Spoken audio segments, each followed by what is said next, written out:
नमस्कार, मैं हूं सुरेश चौहान की और आज आपके सामने हम चलते चलते में एक ऐसे हस्ती को लेकर आ रहे हैं जिनके नाम पर एक ऐसा राजनीतिक रिकॉर्ड है जो विश्व में किसी के नाम नहीं है। एक ही कॉन्स्टिट्यूंसी में 9 बार एक ही पार्टी एक ही सिंबल पर वो लाखों के मतों से जीते हैं और कांग्रेस का ब्राह्मण चेहरा है। राहुल गांधी सोनिया गांधी के करीबी है, कई बार मंत्री विधायक तमाम चीज़ों पर रहकर अब राष्ट्रीय नेतृत्व की दिशा में जा रहे हैं। तिवारी जी, आपका स्वागत है। बहुत बहुत धन्यवाद। प्रमोद तिवारी जी एक फेमस नाम है और आज चलते चलते में हमारे साथ है। वैसे आपका नाम तिवारी जी है, ब्राह्मण है, लेकिन आप कश्मीरी ब्राह्मणों के लिए खड़ा होने के बजाय रोहिंग्या मुसलमानों के लिए खड़ा हो रहे हैं। इसे देश को आप इस पे क्यों देखते हैं कौन ब्राह्मण है कौन मुसलमान है? ये देश तो हम सबका है और इस देश की आज़ादी का इतिहास उठा के देखें, नवनिर्माण का इतिहास उठा के देखें, 1965 1971 का युद्ध उठा के देखें, इस देश की ताकत ही यही है कि ये ताना वाना जब जुड़ जाता है तो ये देश मजबूत होता है। ऐसा नहीं और है। जब जाति और आज़ादी का धर्म, इतिहास अगर आप कहे तो आज़ादी की इतिहास तो ये बताता है ना कि धर्म के नाम पर देश मांग लिया। आज़ादी का इतिहास वो नहीं है। तो आज़ादी का इतिहास है जब मौलाना अबुल कलाम आज़ाद निकले, गांधी जी निकले। आप चले जाइए, मैं तो कहूँगा सेलुलर जेल, वहाँ पे शिलालेख तो पढ़िए। वहाँ सुभाष बाबू का शिलालेख लगा है, आपके मणिशंकर जायर जाते और उसको निकाल के फेंक देते हैं। मैं इस बात से इनकार करता हूँ, मुझे इसकी कोई जानकारी नहीं, लेकिन इस देश के आज़ादी के इतिहास में हिंदुस्तान मुस्लिम हिंदू सिख ईसाई सब ने मिलकर ये लड़ाई लड़ी है। और नहीं लड़ी होती तो शहीद भगत सिंह कैसे पैदा होता, अशफाक उल्लाह खां कैसे पैदा होते। हाँ, कुछ अच्छे लोग हुए ना, मैं नहीं कहता हूँ। तो हर अब ऐसे तो गांधी भी हुए, गोडसे भी हुए, लेकिन मैं कहता हूँ मैं हिंदू हूँ, ब्राह्मण हूँ, मुझे इस बात का गर्व है। हाँ, मुझे अच्छा लगा। मैं अभी देख रहा था आपके घर में देव मंदिर भी है, हाथ में कलावा बांधा है, लेकिन आप कश्मीरी पंडितों के लिए तो खड़े नहीं हुए ना, आप रोहिंग्या मुसलमानों के लिए, बांग्लादेशी मुसलमानों के लिए खड़े हो रहे हैं। बहुत बड़ी गलतफहमी है। हाँ। और ये गलत प्रचार है। हम सब कश्मीरी मुसलमानों के लिए देश के किसी हिस्से में जहाँ भी आपत्ति विपत्ति आती है खड़े रहे हैं। हम पर तो इल्ज़ाम ही लगता रहा है कि हमारे नेता पंडित जवाहरलाल नेहरू खुद ही कश्मीरी ब्राह्मण थे, तो कहाँ की बात कर रहे हैं आप? हम कश्मीरी ब्राह्मणों के लिए आपने किया हुआ, चलिए मैं कहता हूँ कि कांग्रेस ने हिंदू के लिए किया हुआ एक काम बताइए। इस हिंदुस्तान में हिंदू मुस्लिम सिख ईसाई कहाँ से शुरू करूँ मैं आपको? शिक्षा के हिंदुओं के लिए किया हुआ बताइए ना। कह तो रहा हूँ ना। हाँ। कि जिस क्षेत्र में कहिए मैं बता दूँ। हाँ। एक क्षेत्र का नाम ले लीजिए आप। हिंदू के लिए क्या हुआ? हिंदू के लिए ही, मुस्लिम के लिए, सिख के लिए, ईसाई के लिए, हिंदुस्तानी के लिए जो कुछ भी आज इस देश में हुआ है वो कांग्रेस ने किया है। जो तोड़ा है वो भाजपा ने तोड़ा है, गैर कांग्रेसवाद ने तोड़ा है। जो कुछ भी हुआ है इस देश में वो कांग्रेस के नाम पे निर्माण है और विध्वंस और विनाश कहीं है तो वो भाजपा के नाम पर है। चलिए, आप रोहिंग्या पर बोलना नहीं चाहते ज़्यादा, कोई बात नहीं, आगे बढ़ते हैं। मैं सब पर बोलना चाहता हूँ। मैं चाहता हूँ ससम्मान जो इस दुनिया में आया है उसे जीने का अधिकार मिलना चाहिए, और जो नहीं देते हैं मैं उन्हें हत्यारा मानता हूँ। बिल्कुल, अब आप इस शब्द पे डटे रहिए, पीछे मत हटिए। आपके पार्टी ने पाकिस्तान से आए हुए हिंदुओं को जबरदस्ती बस में भर के, टेम्पो में, ट्रक के भर के पाकिस्तान में भेज दिया वापस। उनको तो वो नहीं सम्मान दिया जो आप रोहिंग्या को दे रहे। ये झूठा प्रचार है, सच है, मैं आंकड़े के साथ गलत बताता प्रचार हूं। है। आपके आंकड़े गलत हैं। देश की सीमाएं होती हैं, देश की सीमाओं में जो हिंदू आया, कितने आए, कितने रिफ्यूजी सेंटर उस समय बने?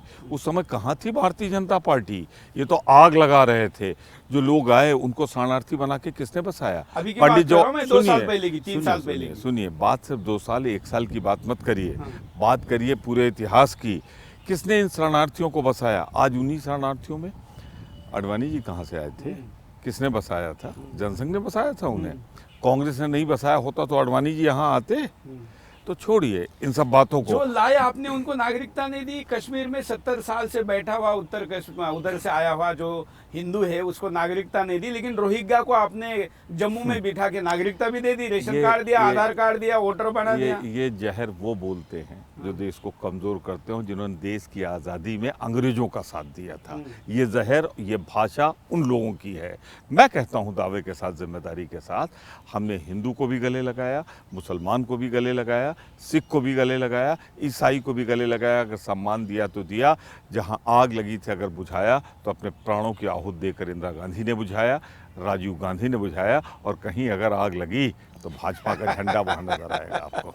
अब हम आगे बढ़ते हैं कि अब जिस उत्तर प्रदेश से आप आते हैं उस उत्तर प्रदेश में और देश भर में कांग्रेस का सफाया हो रहा है, और आपके जैसा वर्ल्ड रिकॉर्ड बनाने वाला आदमी को पैवेलियन में बिठा दिया, 11 के टीम में नहीं लिया, और फिर मैच मैदान में हर ये कौन सी 11 की टीम का जिक्र कर रहे हैं आप बताइए। हाँ, राष्ट्रीय नेतृत्व में प्रमोद तिवारी को क्यों नहीं लाना चाहिए? अगर मैं राष्ट्रीय नेतृत्व में नहीं होता और कांग्रेस ने मुझे पैदा करके 9 बार नहीं लड़ाया होता, राज्यसभा में नहीं लाया होता, तो माफ़ करिएगा आप ये इंटरव्यू मेरा नहीं ले रहे होते।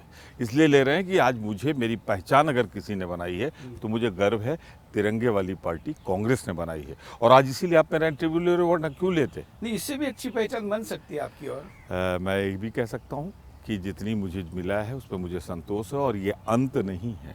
मैंने जब ट्विटर पे लिखा कि आपकी इंटरव्यू करने जा रहा हूँ तो बहुत लोगों ने पूछा कि तिवारी जी को पूछे कि बीजेपी में कब जा रहे हैं। मैं समझता हूँ कि बीजेपी एक ऐसी पार्टी है जो अपने देश से जो प्यार करता है, जो कांग्रेस में रह लेगा, कांग्रेस के सिद्धांतों पे जी लेगा, वो बीजेपी की तरफ नहीं जाएगा। बहुत लोग गए, जो देश को बहुत लोग गए, बड़े पैमाने पर गए। अब तो बिहार कांग्रेस जा रही है आधी से ज्यादा। वो कांग्रेस के लोग नहीं गए, वो कांग्रेसी नहीं गया, तो? वो स्वार्थी लोग गए जिनको सत्ता चाहिए था। बीजेपी क्या देगी मुझे? सत्ता ना, यही तो देगी ना। मैं बीजेपी में इसलिए जाऊं कि सत्ता मिलेगी। मैं सत्ता के लिए राजनीति में नहीं हूं, मैं सिद्धांतों के लिए हूं। वरना 1993 में अटल जी हैं, पूछ लीजिएगा। मुझे मुख्यमंत्री पद का ऑफर देने वाले वो खुद हैं। लेकिन मेरे लिए मुख्यमंत्री पद से ज़्यादा कांग्रेस का तिरंगा प्यारा था, आज भी प्यारा है, कल भी प्यारा। नहीं, कांग्रेस की तिरंगे के बजाय देश का तिरंगा प्यारा करिए ना। एक देश का जो तिरंगा है ना, ये कांग्रेस के ज़माने का है, ये कांग्रेस का तिरंगा है। इस तिरंगे के मान सम्मान के लिए लाखों लोग इसी नेतृत्व में, मुझे कह लेने दीजिए बात, देश की आज़ादी की लड़ाई में लड़े। और जो आज भारतीय जनता पार्टी है, इसके संगठन से जुड़े लोगों ने अंग्रेजों का साथ दिया था। ये इतिहास है, एक दुष्प्रचार नहीं। जब 1942 का युद्ध हुआ, विश्व युद्ध में तब्दील हुआ, क्या ये प्रस्ताव नहीं हुआ था कि हमें अंग्रेज सेनाओं में भर्ती होना चाहिए? उसका सावरकर की स्ट्रेटेजी थी। अब आप स्ट्रेटजी करते रहिए, ब्रिटिशों की बंदूकें लीजिए, प्रशिक्षण लीजिए, उसका मुंह कब ब्रिटिश की तरफ घुमाना है ये देखा जाएगा। ये तो दुनिया भर की जगह पर हुआ है, उसमें कौन सी बड़ी बात है? कहीं दुनिया में नहीं हुआ। जो ब्रिटिश नेताजी सुभाष चंद्र बोस ने किया था, अंग्रेजों के खिलाफ किया था, मैं उनको सलूट करता हूँ। लेकिन उस प्रस्ताव का जीवन भर विरोध करूंगा जो अंग्रेजों की सेना में भर्ती करके अंग्रेज को ये बात नेताजी ने भी कही थी रहे। ना कि सेना में जाओ अंग्रेजों के, उनकी बंदूक लो, प्रशिक्षण करो, फिर तय करेंगे जब शांति सेना भारत के हिंद सेना जब भारत में आएगी तो बंदूकें बदल देंगे। कम से कम नेताजी सुभाष चंद्र बोस को बदनाम मत करिए। मुझे एक लाइन दिखा दीजिए जहां उन्होंने अंग्रेजों की फौज में भर्ती होने के लिए कहा था। आप मुझे रत्नागिरी में सावरकर जी, नेताजी सुभाष चंद्र बोस की बैठक हो गई। हाँ, हुई बैठक। हाँ, दुनिया भर की हुआ।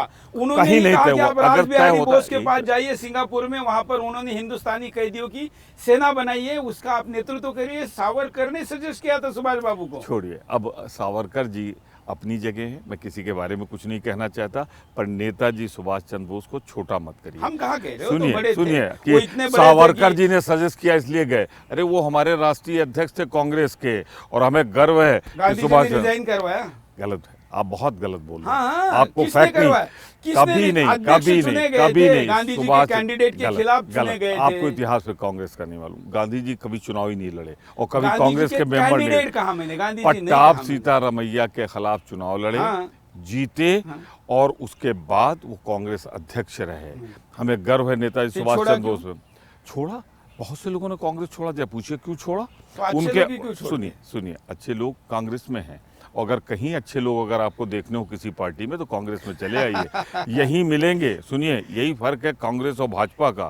कांग्रेस बलिदान देती है देश के लिए, और भारतीय जनता पार्टी अपने पार्टी के लिए लोगों का बलिदान लेती है। एक तरफ जान देने वाले लोग हैं, दूसरी तरफ जान लेने वाले लोग हैं। इतिहास उठा के देख लीजिए। अच्छा, आपको इस बात का खेद नहीं कि नेताजी सुभाष चंद्र बोस को जो सम्मान देना चाहिए था आप लोग नहीं दे पाए? जितना नेताजी सुभाष चंद्र बोस को सम्मान देना चाहिए था वो कांग्रेस पार्टी हमेशा नतमस्तक है। कांग्रेस उनके पहले कांग्रेस के सिपाही गांधी घराने के नेताओं को भारत रत्न मिला, नेताजी को तो नहीं दे पाया। देखिए सुनिए, भारत रत्न अभी बहुत से लोगों को नहीं मिला। तो बहुत में तो नेताजी नहीं आते। नहीं, भारत रत्न अभी बहुत से बड़े स्वतंत्रता संग्राम सेनानियों को नहीं मिला था। नेताजी से लेकिन बड़े भी थे कोई? भारत रत्न किसने शुरू किया? किसने शुरू किया? शुरू नहीं मिला, अब किसको? छोड़िए, जाने दीजिए। राहुल आपको, राजीव गांधी को पहले मिला और नेताजी को बाद में मिला। राजीव गांधी की कुर्बानी को कम मत करिएगा। वो उन लोगों में थे जिन्होंने अपने शरीर के टुकड़े टुकड़े कर दिए लेकिन देश को टुकड़े होने से बचाया। यही फर्क है। अच्छा हुआ आपने सवाल पूछ लिया। राजीव गांधी की शहादत क्यों हुई? देश की एकता और अखंडता की हिफाजत के लिए।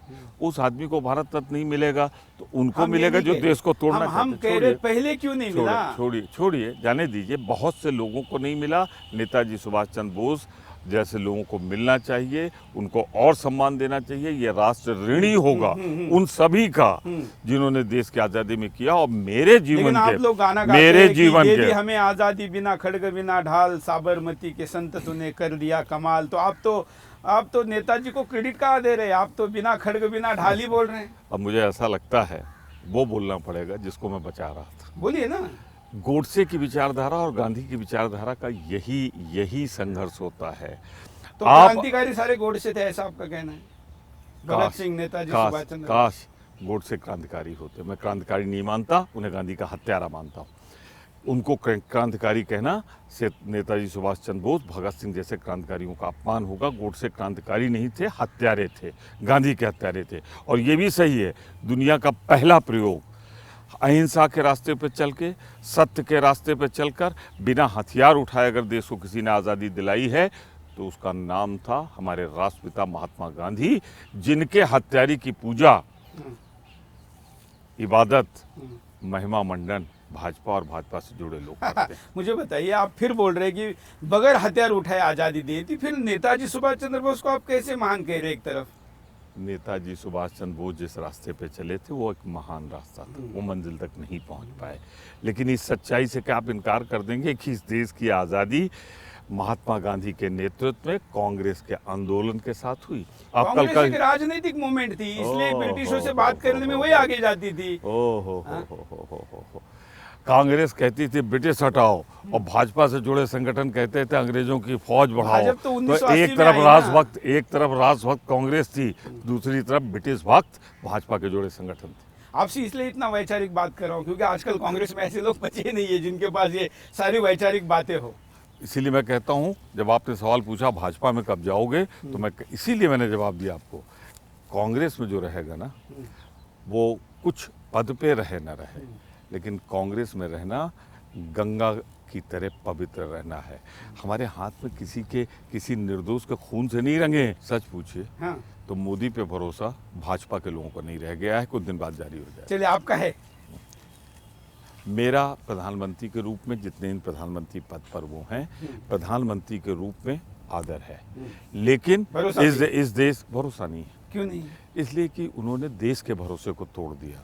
नोटबंदी करके देश को रसातल में पहुंचा दिया, जीएसटी लागू करके व्यापारियों को रसातल में पहुंचा दिया।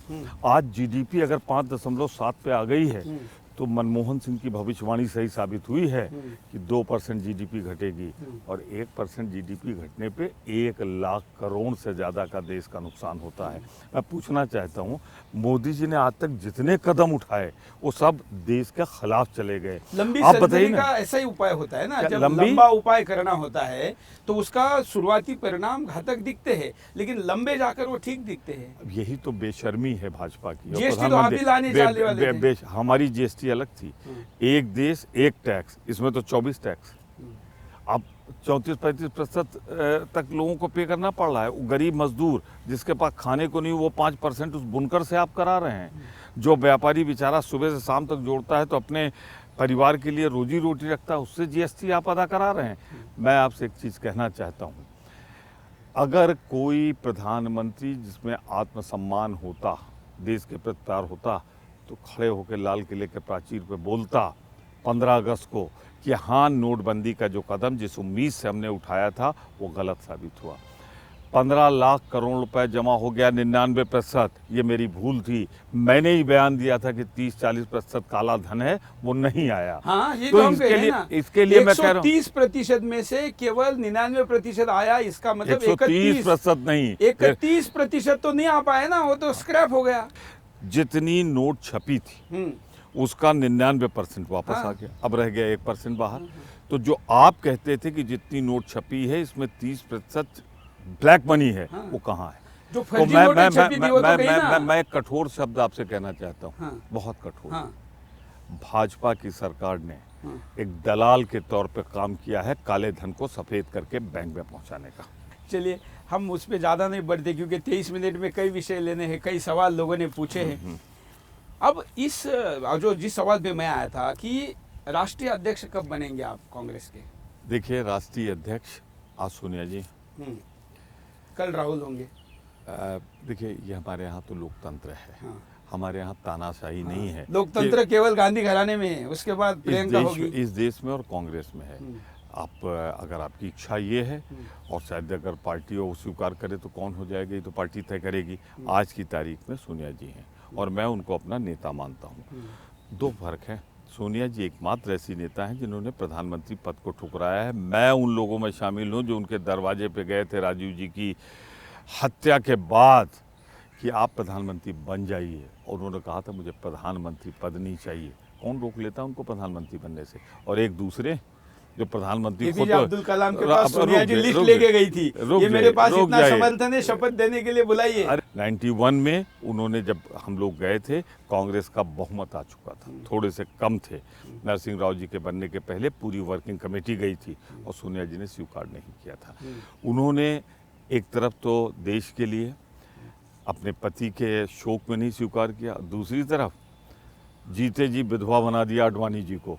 किसने बनाया, नाम नहीं लेना चाहता। आपको आडवाणी जी का बहुत प्रेम आ रहा है आजकल कांग्रेसियों को, सबको। आडवाणी जी, जैसे मैंने कहा कि प्रधानमंत्री के रूप में आदरणीय मोदी जी को, मैं आदरणीय शब्द का इस्तेमाल कर रहा हूँ, प्रधानमंत्री पद पे हैं, मेरा पूरा आदर है उनके लिए। आडवाणी जी भी इस देश के उप प्रधानमंत्री रहे हैं, मैं आदर के साथ कहना चाहता हूँ। लेकिन एक दिन आडवाणी जी के साथ ऐसे ही चलते चलते इंटरव्यू लीजिए, जिस वक्त गुजरात में अटल जी हटाना चाहते थे और कहते थे राजधर्म का पालन करो, जिसने बचाया था अगर उसी का कत्लेआम जिसने किया है, सोचिए। चलिए, उस पे मैं बात नहीं करना चाहूंगा। हाँ, वो नहीं करिए, उनका विषय है। लेकिन बड़ा कमजोर पॉइंट नहीं, ऐसा कुछ नहीं। देखिए, वो तो राजनीतिक निर्णय है उनका, बाकी चीजें हैं, हम उस पे भाजपा की ऑपरेशन करने के लिए थोड़े आए। अभी तो कांग्रेस वाले आपको पूछेंगे, जब मोदी जाएंगे तो उनको पूछेंगे कि आडवाणी जी को क्यों नहीं बनाया प्रेसिडेंट। लेकिन आज आपको पूछ रहे हैं, अब सोनिया जी के बाद नेचुरली अगली पीढ़ी आएगी तो राहुल जी या प्रियंका, दोनों में कौन बेटर लगता है आपको? मैं आपको एक चीज साफ कहूँ, मैं वर्तमान में जीता हूँ। आज हमारी राष्ट्रीय अध्यक्ष सोनिया जी हैं और उपाध्यक्ष श्री राहुल गांधी हैं। आज जब वो एक चीज पूछना चाहता हूँ, ये बड़ा अशुभ हुआ है, जिन्ना जी की मजार पे गए आडवाणी जी, लौट के प्रधानमंत्री छोड़ दीजिए, आपने उन्हें नेता विरोधी दल भी नहीं। मुझे क्यों कहते हैं? मैं तो पत्रकार हूँ। आप पत्रकार हैं, आपके माध्यम से मैं भाजपा को आप कह रहा हूँ। बिल्कुल, उनको कहना चाहिए। चलिए, भाजपा ने नहीं रहने दिया। अब मैं पूछना चाहता हूँ, बहादुर शाह जफर जिसे आप कायर कह रहे हैं, हाँ, बिल्कुल कह रहे हैं, बुज़दिल कह रहे हैं, रुक जाइए, उनके मजार पे अगर हो गए हैं तो मुझे तारीख बताइए कब प्रधानमंत्री पद से हटा रहे हैं। वो तो भाजपा तय करेगी उनको क्या करना है, मोदी जी बताएंगे। वैसे बड़ा अशुभ किस रूप में अशुभ वहां पर गए, अशुभ कोई बात नहीं, उसका जो करेगा वो भरेगा। अब आप बताइए, ये दोनों में से आपको कौन पसंद है या कौन ज्यादा काबिल है, राहुल गांधी और प्रियंका गांधी में? मेरी नजरों में इंदिरा जी 1971 में जिस तरह उन्होंने दुनिया का जोग्राफिया बदला है, बहुत बड़ी नेता थी। और आज जो मोबाइल आपकी जेब में और ये जो आप कर रहे हैं और इसको करेंगे लाने वाला संचार क्रांति राजीव गांधी थे। त्याग बलिदान जो किया है सोनिया जी ने, उसके लिए आदर करता हूँ। राहुल जी आज कहाँ हैं? इस समय जब मैं आपसे बात कर रहा हूँ, वो आपके महाराष्ट्र में किसानों की समस्या उठा रहे हैं। अच्छा, तो मुझे लगा कहीं घूमने गए हैं। वो ठीक है, उन्हें विदेशों में भी जाना चाहिए। लेकिन महाराष्ट्र में किसानों के पास जा रहे क्योंकि भाजपा की सरकार है। चुनाव के पहले पंजाब में जाते थे, अब तो वहाँ कांग्रेस की सरकार आ गई, आत्महत्या चल रही, वहाँ क्यों नहीं जा रहे? मेरे ख्याल से राहुल गांधी पहले आदमी थे जब कर्नाटक में पथकार मारी गई तो उन्होंने मुख्यमंत्री से बात की। आपके यहाँ कहा यह जा रहा है कि अगर आरएसएस के खिलाफ, आपसे मेरा मतलब भाजपा हाँ, से, ठीक है। भाजपा का एमएलए कह रहा है कि अगर आरएसएस के खिलाफ न लिखती तो न मारी जाती, तो किसने मरवाया? नहीं, हम राहुल गांधी में बात कर रहे हैं ना कि किसान पंजाब में भी तो है, वहाँ पहले वो जाते थे, बोलते थे नशा है, किसान आत्महत्या कर रहा है, दोनों चीजें अभी भी जारी है। मैं एक चीज बता दूं आपको, हाँ, सादगी में किसान के लिए, मजदूर के लिए राहुल गांधी 1000 गुना ज्यादा अच्छे हैं प्रियंका मोदी से। मोदी से, प्रियंका नहीं, मैं मोदी पूछ रहा हूँ से। प्रियंका और उन दोनों में कौन अच्छा? भाई बहन के बीच में लड़ाना तो आप लोगों का, पत्रकारों की एक साजिश होती है। भाई बहन का अगर प्यार देखना है तो कभी मेरे साथ चलिए, प्रियंका और राहुल को साथ साथ लेकिन देखिए। उनका प्रेम मुझे गर्व है, कभी- मुझे उनका गर्व प्रेम है। कभी सुनिए, राखी बंधाते हुए, कभी मेरा- कोई हिंदू त्योहार मनाते हुए नहीं दिखता है। आपको नहीं दिखता, मैंने राखी बांधते हुए भी देखा है। मैंने इन भाई बहन तो के हमको भी साथ, देखने दीजिए कभी। तो आप आइए ना, आप अपनी आंख से भाजपा का चश्मा उतारिए, देखिए। मैं आपको बताऊं, नहीं, ये आप- लोगों ने कहा मेरे ट्विटर पे, सुरेश चौहान की नहीं पूछ रहा है, लोग कह रहे हैं कि ये कभी भी ऐसा त्योहार मनाते हुए नहीं दिख रहे। अब दुर्भाग्य है आपका, हाँ। और दुर्भाग्य ट्विटर वालों का। और मैं तो ये कहूँगा, वो देखते हैं और देख के नहीं देखना चाहते। मैं आपको एक चीज़ बहुत साफ बता दूं, मेरा क्षेत्र रामपुर खास, गर्व है मुझे अपने क्षेत्र पर, जिसने मुझे 9 बार चुना है। मैं सर झुका के प्रणाम करता हूँ वहाँ के उसका मतदाताओं योगी को। जी अच्छा विकास कर रहे हैं। ठीक है, करते। बगल में अमेठी और बगल में रायबरेली है। मैंने इंदिरा जी के चुनाव में शामिल रहा हूँ, राजीव जी के चुनाव में शामिल रहा हूँ, सोनिया जी के चुनाव में शामिल रहा हूँ, राहुल जी के चुनाव में शामिल रहा हूँ। ऐसा भाई बहन का प्यार काश ये भारतीय जनता पार्टी वाले अपने घर में कर लेते हैं ना, तो सुधर जाते हैं। अब दोनों की कॉन्स्टिट्यूंसी बदलनी पड़ेगी, क्योंकि स्मृति ईरानी राहुल को वहाँ जीतने नहीं देगी, और प्रियंका जी भी वहाँ से मुझे नहीं लगता अब चुनाव लड़ेगी, उनको भी कहीं और जाना पड़ेगा। स्मृति जी के बारे में सिर्फ इतना कहूँगा, जिंदगी में पहली बार किसी जनता के निर्वाचन से जीत के तो दिखा दें। राहुल गांधी को हराने का सपना तो बहुत दूर का है, किसी साधारण कांग्रेस के कार्यकर्ता को नहीं हरा पाई। कपिल सिब्बल ने दिल्ली में हराया, जहाँ जहाँ लड़ी वो हार जाती बेचारी। कपिल सिब्बल साधारण कहा है, साधारण है। अब सुन लीजिए ना, एक तो राहुल गांधी के मुकाबले वो राष्ट्रीय अध्यक्ष नहीं है, सोनिया जी के मुकाबले नहीं है। राष्ट्रीय अध्यक्ष की बात आपने की, अमित शाह और राहुल गांधी की अगर तुलना करें, तुलना ही नहीं हो सकती। लोग कहते सवाल ही गलत है, बहुत गलत सवाल होगा, क्योंकि बहुत गलत सवाल, बहुत गलत सवाल होगा। अभी तक राहुल गांधी, हाँ, राहुल गांधी को अभी तक जिला बदर भी नहीं किया गया है, और जिसका नाम आप ले रहे हैं उससे प्रदेश बदर किया जा चुका। चलिए आइए, राहुल गांधी कभी किसी अपराध में जेल में नहीं गए। था ना। अरे राजनीतिक कैसे था, अदालत भी राजनीतिक हो गई, अदालत ने जिला बदर किया था। सरकारें पढ़िए जब केसेस सीआरपीसी, करवाती है, पढ़िए आपके ऊपर भी तो सीआरपीसी। केसेस होगी दूसरे पार्टी आज तक जीवन में कभी एक दिन के लिए मैं जेल नहीं गया हूँ।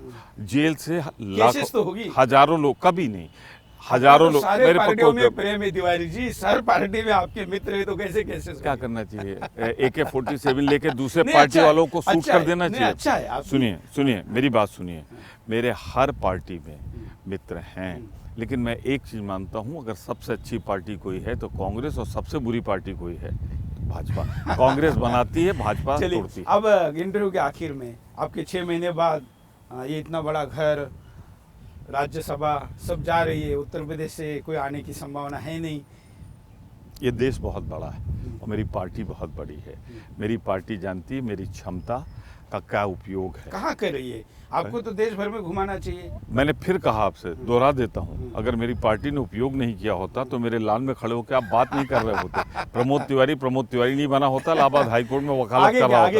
आगे क्या? आगे भी मुझे पूरा भरोसा है, मेरी पार्टी मेरा इस्तेमाल करेगी, उपयोग करेगी, और जैसा भी करेगी मैं उसका स्वागत करूँगा।